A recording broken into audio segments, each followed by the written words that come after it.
Good morning बच्चों।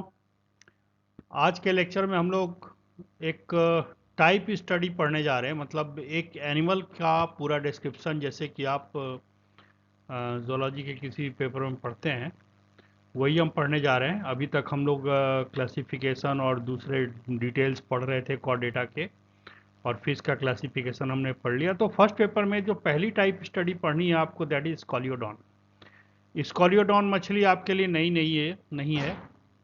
हम इसको क्लासिफिकेशन में भी डिस्कस कर चुके हैं, और ये डायग्राम आपको क्लियर है कि this is a member of Chondrichthyes. इसके बारे में हम जानते हैं। So let's start. Let's first have some general introduction.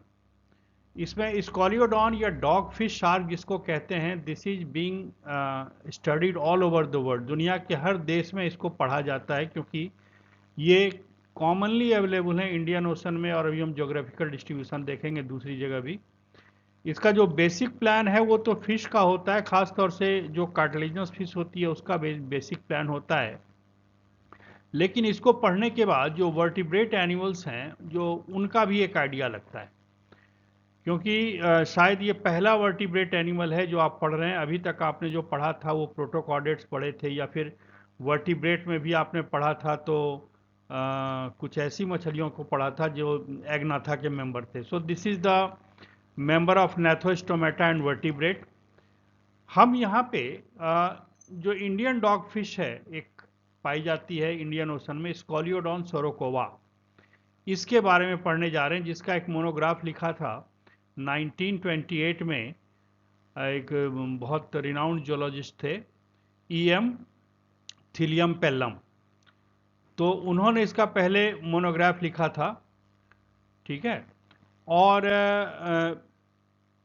उन्होंने जो मोनोग्राफ में बताया था वही अब भी पूरे इंडिया में पढ़ाया जाता है स्कॉलियोडॉन के बारे में, खासतौर से उसके इंटरनल स्ट्रक्चर के बारे में। उसी के बेसिस पे डिसेक्शन और सारी क्लासेस होती हैं, तो हम उसी का डिस्क्रिप्शन पढ़ेंगे। और दुनिया में तो वैसे कई जगह पे बहुत सारे स्पीसीज इसके पाए जाते हैं, लेकिन कुल मिलाकर के इसका माना जाता है कि करीब करीब 9 स्पीसीज हैं, जिसमें से 4 जो हैं ये इंडिया में पाए जाते हैं। मतलब 9 स्पीसीज में जो कॉमन स्पीसीज हैं जो इंडिया में पाए जाते हैं, वो हैं स्कॉलियोडॉन सोरोकोवा, जिसको हम पढ़ेंगे, स्कॉलियोडॉन डुमेरेली, स्कॉलियोडॉन पालासोरास, और स्कॉलियोडॉन वेलबीहेमी, ठीक है। तो इसमें करीब करीब 9 स्पीसीज मिलते हैं। 9 स्पीसीज में 4 जो हैं वो इंडियन नेशन में मिलते हैं, जिसके नाम हमने आपको बताए। तो इसका सिस्टमेटिक पोजीशन देख लें, क्लासिफिकेशन, जैसा कि आप जानते हो कि हम हर एनिमल के साथ पढ़ते हैं। So this belongs to the phylum chordata, sub phylum vertebrata, division gnathostomata, super class pisces, और क्लास इसका कॉन्ड्रिक्थिस आप सारे जानते हो, सब क्लास इसका सिलेची है, और ऑर्डर है इसका स्क्वालिफॉर्मिस या प्लूरोट्रिमेटा। प्लूरोट्रिमेटा हम इसलिए को कहते हैं क्योंकि इसके जो गिल स्लिट्स होते हैं वो जो फेरिंजियल रीजन में, शरीर में बाहर में लेटरल साइड में होते हैं, पार्श्व में होते हैं। अगर ये नीचे की तरफ होता है तो इसको हम हाइपोट्रिमेटा बोलते हैं। जीनस इसका स्कॉलियोडॉन। तो ये जो क्लासिफिकेशन ये तो करेंटली फॉलो की जा रही है, लेकिन जो वर्ग वाला क्लासिफिकेशन जिसके बारे में आपके सिलेबस में लिखा हुआ है, तो उसके हिसाब से वर्टिब्रेटा पीसेस तक ठीक है, क्लास डिफरेंट हो जाएगा। जो नए प्रकार का क्लासिफिकेशन है जो रोमर और दूसरे साइंटिस्ट ने 70s में या 65 के आसपास किया था, उसके बाद से इसका जो क्लास है इसको कॉन्ड्रिक्थिस कहा गया। लेकिन जो पुराना बर्ग ने जो क्लास का नाम दिया था वो था इलास्मोब्रोंकाई, सब क्लास का सिलेची हो जाएगा, और सुपर ऑर्डर इसका है सिलेक्वाइडी या प्लीरोट्रिमेटा। तो ये पुराना टाइप का क्लासिफिकेशन है, ठीक है। Now see the geographical distribution of this animal. ये पूरे दुनिया में पाया जाता है। आप ये समझिए कि जो अफ्रीकन यहाँ पे ये देखिए, ये इंडियन ओशन है यहाँ पर, और यहाँ पर ये अफ्रीकन। तो अफ्रीकन कोस्ट से लेकर के इंडियन ओशन में तो पूरे सब यहाँ पे मिलता ही है। इंडियन ओशन में जो भारतीय उपमहाद्वीप के चारों तरफ जो तीन समुद्र हैं, अरब सागर, हिंद महासागर और बंगाल की खाड़ी, यहाँ तो ये मिलता ही है। और बेसिकली ये श्रीलंका में, और आगे जा कर के यहाँ पर जो मलाय आर्किपिलागो, जिसको मलायन द्वीप समूह कहते हैं, यहाँ भी मिलता है। मतलब इस जगह पर भी इसकी मौजूदगी अच्छी खासी है। ठीक है। इसके अलावा ये अटलांटिक ओशन में मिलता है, पैसिफिक ओशन में मिलता है। तो ये दुनिया में करीब करीब सारे समुद्रों में मिलता है, समुद्र में पाए जाने वाला जानवर है। और ये इसके जो फॉसिल्स मिले हैं वो इयोसीन काल के फॉसिल मिले हैं। इयोसीन काल क्या होता है, थर्ड ईयर में हम आपको बताएंगे। एक्सटर्नल फीचर ये है कि ये इलोंगेटेड होता है, मतलब ये थोड़ा सा लंबा होता है। स्पिंडल शेप, मतलब ये सिलेंडर के आकार, स्पिंडल मतलब तरकू के आकार का होता है, जैसे आप बीच में मोटा और ऊपर नीचे पतला। उसके बाद ये शरीर इसका लेटरली कंप्रेस्ड होता है, मतलब दाएं और बाएं तरफ से लगेगा जैसे किसी ने दबा दिया हो उनको, है ना। इस तरह से लेटरली कंप्रेस्ड है। और इसका जो फुली स्पेसमैन जीनस होता है वो करीब करीब 60 सेंटीमीटर लंबा होता है। बॉडी जो है उसको आप हेड, ट्रंक और टेल, यानी कि शरीर, धड़ और पूंछ में बांट सकते हैं। हेड जो होता है, जैसे कि शरीर तो लेटरली कंप्रेस्ड होता है, लेकिन जो हेड वाला पोर्शन उसको आप देखेंगे ना, वो लगेगा कि ऊपर से नीचे तक दबा हुआ है, मतलब this is flat and dorso ventrally. और ये आगे जा करके एक स्नाउट, यानी कि जो स्नाउट वाली जो मुंह के आगे जो एक्सटेंशन होता है, स्नाउट बोलते हैं उसको, उसमें टर्मिनेट होता है। इसका जो डॉर्सल साइड है, मतलब अगर हम इसको पीठ की तरफ से देखें तो ये डार्क ग्रे कलर का होता है, जबकि जो वेंट्रल साइड होता है इसका पेल वाइट, मतलब हल्का पीला या सफ़ेद कलर का होता है। ये एक्चुअली इसको कैमोफ्लेजिंग में मदद करती है कि अगर कोई समुद्र के ऊपर से जब देखता है तो नीचे समुद्र का तल चूंकि अंधेरा रहता है, इसलिए अगर ऊपर से इसकी बॉडी अगर भूरी या काली दिखती है तो फिर पता नहीं चलेगा। और समुद्र में इसके नीचे से अगर कोई देखेगा तो क्या होता है कि समुद्र का ऊपर जो सतह की जो लाइट होती है, तो इसमें इसके जो उदरीय साइड का, जो वेंट्रल साइड का जो बैकग्राउंड है ना, उसमें ये मछली छुप जाती है। तो ये एक्चुअली नीचे की तरफ ये व्हाइटिश होता है और ऊपर की तरफ थोड़ा ब्लैकिश ग्रे कलर का होता है। इसका ट्रंक करीब करीब ओवल होता है, ट्रांसवर्स सेक्शन में हम देखेंगे। और ये सबसे ज़्यादा थिकनेस इसकी मिडिल में होती है, क्योंकि मैंने आपको बताया कि स्पिंडल शेप्ड होता है। और ये ग्रेजुअली दोनों तरफ धीरे धीरे पतला होता चला जाता है। इसका टेल जो होता है ये भी ओवल होता है, क्रॉस सेक्शन जो होता है वो भी, उसका भी ओवल होगा। और इसमें हेट्रोसाइकल टाइप का कॉर्डल फिन पाया जाता है। ठीक है। और जो वर्टिब्रल कॉलम है आगे जा करके ऊपर की तरफ मुड़ जाता है, और इसको हम इपिकॉर्डल लोब कहते हैं, दिखाएंगे हम आपको। इसका माउथ जो होता है काफ़ी चौड़ा होता है और क्रिसेंट्रिक हो, क्रिसेंट्रिक मतलब चंद्रमा के आकार का घुमा हुआ होता है। ठीक है। और इसके ऊपर और नीचे अपर और लोअर जॉ होते हैं। इसके अंदर दांतों की पंक्तियां होती हैं। इसके जो दांत होते हैं इसके प्लेक्वाइड स्केल के मॉडिफिकेशन से बनते हैं, और इसके दांतों की एक या दो पंक्तियां होती हैं। ये जो दांत होते हैं ये पीछे की तरफ मुड़े होते हैं, पीछे की तरफ मुड़े होते हैं, मतलब बैकवर्डली डायरेक्टेड होते हैं। जैसे कोई शिकार अगर उसमें चला जाए तो शिकार जाने के बाद बाहर नहीं निकल सकता। और ये जो दांत है लगातार टूटते रहते हैं, और प्लेक्वाइड इसके ऊपर से आकर के नीचे उसको रिप्लेस करते रहते हैं, जैसे मैंने आपको बताया। तो स्केल इसके पूरे बॉडी को कवर करता है, और प्लेक्वाइड स्केल का दांत में जो रिप्लेसमेंट होता है जॉ रीजन में होता है। ये देखिए ये मछली है, इसमें आप देखिए इसकी आंखें यहाँ दिख रही है, ये इसका स्नाउट वाला रीजन है। इसका माउथ यहाँ पर है, सॉरी ये माउथ नहीं है, यहाँ पर ये नॉस्ट्रिल है, थोड़ा वेंट्रल यहाँ पे दबा हुआ। ये इसका माउथ है वेंट्रल साइड में। ये गिल स्लिट्स आपको दिख रहे हैं, और गिल स्लिट्स में मैं पहले आपको बता चुका हूँ कि जो कॉन्ट्रिक्टिस की मछलियाँ होती है उसके गिल स्लिट्स पर कोई अपरकुलम या गिल कवर नहीं पाया जाता।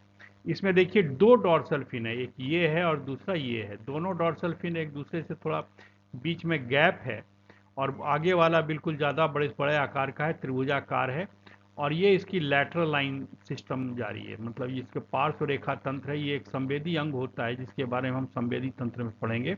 और जैसे मैंने कहा था कि अगर इसका बॉडी को आप बीच से काटेंगे ना सेक्शन, तो आपको करीब करीब अंडे के आकार का नजर आएगा। इसमें बहुत सारे देखिए मायोटॉम्स या मसल ब्लॉक्स आपको दिख रहे हैं। ये अगर पूंछ की जगह भी काटेंगे तो ऐसा ही दिखेगा। दूसरा मैंने आपको अभी बताया पिछले वाली स्लाइड में कि इसका जो वर्टिब्रल कॉलम होता है ऊपर की तरफ मुड़ जाता है, देख रहे हो आप, मुड़ा हुआ है थोड़ा सा यहाँ। और मुड़ने के बाद इसको हम कहते हैं इपिकॉर्डल लोब, नीचे वाला हाइपोकॉर्डल कहलाता है। दांत इसके देखिए ऊपर और दोनों नीचे दोनों जबड़े का दांत बैकवर्डली डायरेक्टेड है, और ये एक्चुअली स्किन है, स्किन या मसल्स पर जो प्लेक्वाइड स्केल होते हैं धीरे धीरे इसके जबड़े के अंदर चले जाते हैं और अंदर जाकर के दांत बना देते हैं, है ना। इसके देखिए आंखें हैं, प्यूपिल है। तो overall this is the structure of this fish. इसके नीचे देखिए ये पेल्विक फिन है, ये वेंट्रल फिन है। अगर मेल होगा तो यहाँ पर एक क्लैस्पर पाया जाएगा, ठीक है ना। ये हाइपोकॉर्डल लोब है, ये कॉर्डल फिन कहलाता है। और क्योंकि इसमें जो ऊपर और नीचे के फिन की पालियां अलग अलग प्रकार की होती है, इसलिए इसको हम हेट्रोसर्कल टेल ही कहते हैं, ये आप जानते हो। इसमें दो प्रोमिनेंट सर्कुलर आई मौजूद होती है। आंखों की संरचना हम देखेंगे। आंखों में क्या होता है कि ऊपर और नीचे आईलिड्स होती हैं, आंख की जैसे पलकें होती हैं, और पलक के अंदर एक तीसरी पलक जैसी और होती है, एक ट्रांसपेरेंट मेम्ब्रेन होता है जो पूरे आंख को कवर करता है। और आंखों की जो ओपनिंग होती है स्लिट लाइक स्ट्रक्चर होता है। इसके नॉस्ट्रिल जो होते हैं थोड़ा सा माउथ के एंगल में स्थित होते हैं। और दूसरे जानवरों में देखा यह जाता है कि नाक जो है श्वसन का भी काम करती है, लेकिन यहाँ पर नाक का श्वसन का कोई काम नहीं है, क्योंकि श्वसन की क्रिया यहाँ गिल से हो रही है। इसका सिर्फ और सिर्फ फंक्शन जो है ऑल्फैक्टरी है, यानी घ्राण संवेदना के लिए इसमें नाके जो नॉस्ट्रिल्स होता है, इसका बक्कल कैविटी से कोई कनेक्शन भी नहीं होता। और ये जो नॉस्ट्रिल है पार्टली जो नासिका छिद्र है वो, क्योंकि वो पानी में रहता है तो इसके ऊपर एक स्किन का फ्लैप भी पाया जाता है। आंखों के पीछे 5 वर्टिकल गिल स्लिट्स होते हैं, जिसको ब्रैंकियल स्लिट्स भी कहा जाता है। और ये एक अंदर गिल पाउचेज में जाते हैं, जो जिसमें गिल लॉज होता है, और ये अंदर फेरिंजियल कैविटी में यानी ग्रसनी गुहा में खुलता है। क्लोएका जो है ये बाहर की तरफ खुलता है। और आपको पता है कि क्लोएकल एपर्चर एक, हाँ, क्लोएका क्या होता है, this is a common chamber, जहाँ पर कि एनस यानी कि गुदा, यूरिनरी यानी मूत्र, और जेनाइटल एपर्चर मूत्र और जनन छिद्र, और जहाँ गुदा, ये तीनों एक चैम्बर में जहाँ पर मिलते हैं उसको हम क्लोएका बोलते हैं। और ये जो है दोनों पेल्विक फिन के बीच में पाया जाता है, जो हमने आपको बताया था अभी। और दोनों क्लोएका के दोनों तरफ एब्डोमिनल पोर्स पाए जाते हैं। उसके बाद एक वहाँ पर एलिवेटेड पेपिला भी होता है, ये हम दिखाएंगे आपको बाद में, ठीक है। ये अभी समझाने का मतलब नहीं है, ठीक है। तो देखिए this is the ventral side of this animal. ये एनिमल के हम वेंट्रल अधरीय भाग से देख रहे हैं। नीचे से जब हम इस फिश को देखते हैं तो ये जाहिर सी बात है कि हम बता चुके हैं कि ये सरफेस थोड़ा सा वाइटिश होगा। ये देखिए इसका पेक्टोरल फिन है, यहाँ पर गिल स्लिट्स हैं, और मुंह जैसे कहा था मैंने कि जैसे चांद होता है ना, चांद जैसे मतलब चांद जब शुरू शुरू में जब चंद्रमा की जो कला होती है, क्रिसेंट्रिक बोलते हैं उसको, है ना, वैसे इस माउथ की ओपनिंग होती है। यहाँ पर देखिए क्लोइकल चैम्बर है, जिसमें कि आपको यूरिनोजेनाइटल ओपनिंग और एब्डोमिनल पोर्स और एनस वगैरह दिखाई दे रहे हैं। ये इसका पेल्विक फिन है। और पेल्विक फिन के यहाँ पर देखिए, अगर ये जानवर मेल है तो मेल में क्या होता है कि इस तरह की एक संरचना होती है, एक पेयर संरचना होती है, जिसको क्लैस्पर बोलते हैं। और ये क्लैस्पर जो होता है खास तौर से कॉपुलेशन के दौरान, यानी कि जब निषेचन की क्रिया होती है, संयुग्मन की क्रिया होती है नर और मादा मछली में, तो नर जो है अपने स्पर्म को मादा के क्लोएका में ट्रांसफर करता है इन्हीं क्लैस्पर की मदद से, जिसके द्वारा निषेचन की क्रिया होती है, ठीक है। उसके बाद ये देखिए आंख है, आंख के ऊपर ये अपर आईलिड और लोअर आईलिड तो आपको दिख रहा है। उसके अलावा एक तीसरा आईलिड और दिख रहा है, इसको हम निटिटेटिंग मेम्ब्रेन कहते हैं। ये जब सुरक्षा की दृष्टि से क्या होता है कि पूरे आंख पर आ जाता है, नहीं तो फिर ये किनारे की तरफ पड़ा रहता है। इसमें जो फिन्स होते हैं ये करीब अनपेयर्ड और पेयर्ड दोनों प्रकार के फिन होते हैं। दोनों जो सारे फिन्स होते हैं काफ़ी फ्लेक्सिबल होते हैं, और ये बेसिकली त्वचा जो होती है, शरीर की त्वचा होती है, उसके एक्सटेंशन से बनते हैं, उसके प्रसार होने से बनते हैं। और इन फिन में क्या होता है कि उसको सपोर्ट देने के लिए कुछ कार्टिलेज के बने हुए रॉड लाइक या तीलियों की जैसे फिनरेज होते हैं। और ये सारे के सारे फिनरेज होते हैं पीछे की तरफ होते हैं। ये जब आगे की तरफ मूव करने के लिए बॉडी में फिनरेज का पीछे की तरफ ओरिएंटेड होना जरूरी है। तो इसमें क्या होता है कि अब देखिए कुछ अनपेयर्ड फिन है। हम अनपेयर्ड फिन आपको दिखा चुके हैं कि फिन जो है इस कैटेगरी में ये दो डॉर्सल होते हैं, दोनों डॉर्सल फिन मैंने आपको दिखाया, और एक कॉर्डल फिन दिखाया, एक वेंट्रल फिन दिखाया। ये सारे के सारे जो हैं ये अनपेयर्ड फिन्स हैं। और जो डॉर्सल फिन होता है ट्रायंगुलर होता है, एंटीरियर डॉर्सल जो होता है ये थोड़ा सा बड़े आकार का होता है, शरीर के मिडिल में पाया जाता है। और पोस्टीरियर डॉर्सल थोड़ा सा स्मॉल होता है, जो मीडियन पोजीशन पे होता है। ये दोनों का पोजीशन हम आपको दिखा चुके हैं। जो कॉर्डल फिन है, यानी कि जो पूंछ में पाई जाने वाली जो पक है, ये उतना डेवलप नहीं होता। इसमें एक वेंट्रल लोब, हाइपोकॉर्डल लोब जरूर पाया जाता है। इसमें 2 सैलो डिप्रेशन होता है, इसको हम कॉर्डल पिट्स बोलते हैं। ये आप जब उसकी संरचना को देखेंगे तो वहाँ पर एक गड्ढे नुमा संरचना आपको दिखेगी, और ये एक डायग्नोस्टिक फीचर है। ये जो स्कॉलियोडॉन है, इसमें जो कॉर्डल पिट का होना इससे उसकी पहचान कराता है, दूसरे शार्क से इसको अलग करता है। ये रूट, टेल के रूट में एक डॉर्सल सरफेस में क्या होता है कि एक मिड वेंट्रल लाइन और बॉडी में जाती है। वेंट्रल फिन जो होता है, एक सेकंड, ये एक तो डॉर्सल सरफेस पे होता है, दूसरा वेंट्रल पे होता है, उसके बीच में एक मिड वेंट्रल फिन जो होता है वो पीछे की तरफ लोकेट, सॉरी, ठीक है, वो कॉर्डल फिन के आगे लोकेटेड होता है। जैसे ये देखिए, ये आपको दिख रहा है, ये जो एक मीडियन फिन ये है, एंटीरियर डॉर्सल है, पोस्टीरियर डॉर्सल है, ये एनल है। ये देखिए कॉर्डल फिन, ये कॉर्डल पिट जो अभी मैं बात कर रहा था, जिससे कि इस जीनस की पहचान होती है। ये इपीकॉर्डल लोब है, ये हाइपोकॉर्डल लोब है ना, ये कॉर्डल फिन कहलाता है, ठीक है। तो ये स्ट्रक्चर है जिसकी हम बात कर रहे थे अभी। उसके बाद पेयर्ड, जोड़ी में जो फिन होते हैं, जोड़ी में ये पेक्टोरल फिन होता है और दूसरा ये पेल्विक फिन होता है ना। ये दोनों जो है वो, एक तो आप देख ही रहोगे गिल स्लिट से थोड़ा सा पीछे की तरफ है जो पेक्टोरल फिन है, और दूसरा वाला जो है थोड़ा सा नीचे की तरफ है। और इसके बीच में जो पेल्विक फिन है, इसके बीच में मैंने कहा कि कॉपलेटरी ऑर्गन या क्लैस्पर ही पाया जाता है। इसको मिक्सिप्टेरिडियम भी कहा जाता है, ठीक है। क्लैस्पर रॉड लाइक अपीयरेंस है, जो एक साइफन की तरह काम आता है, ठीक है। तो ये फिन की संरचना है। और इस तरह से इसमें बॉडी अपर्चर कितने हो गए, ये जो मैंने आपको फोटो कॉपी जो इसमें जिसमें स्कैन करके जो हमने लगाया है, ये एक्चुअली आर.एल. कोटपाल की किताब का है। उसी से आपको पढ़ना भी है, हिंदी इंग्लिश दोनों मीडियम में आता है। तो आर.एल. कोटपाल की जो वर्टिब्रेट की किताब आती है, उसी से पढ़ाई करनी है आपको, मैं पहले बता चुका हूँगा। एक ओपनिंग इसकी माउथ होती है, फिर टिथ होता है, फिर नेयर्स यानी कि नॉस्ट्रिल्स होते हैं, नासा रंध्र होते हैं, है ना। इन सब के बारे में हम डिस्कस कर चुके हैं। फिर एक तीसरा एपर्चर गिल स्लिट्स होते हैं, फिर क्लोइकल एपर्चर होता है, फिर एब्डोमिनल पोर्स होता है जो क्लोइकल अपर्चर के साथ ही होता है, फिर कॉर्डल पिट्स होते हैं, फिर लेटरल लाइन के पोर होते हैं। लेटरल लाइन का पोर हमने आपको दिखाया था। और कुछ एम्पुलरी पोर्स होते हैं जो इसके हेड पर पाए जाते हैं। ये जो लेटरल लाइन के छिद्र हैं या फिर एम्पुलरी छिद्र हैं, ये सारे के सारे संवेदी अंग हैं।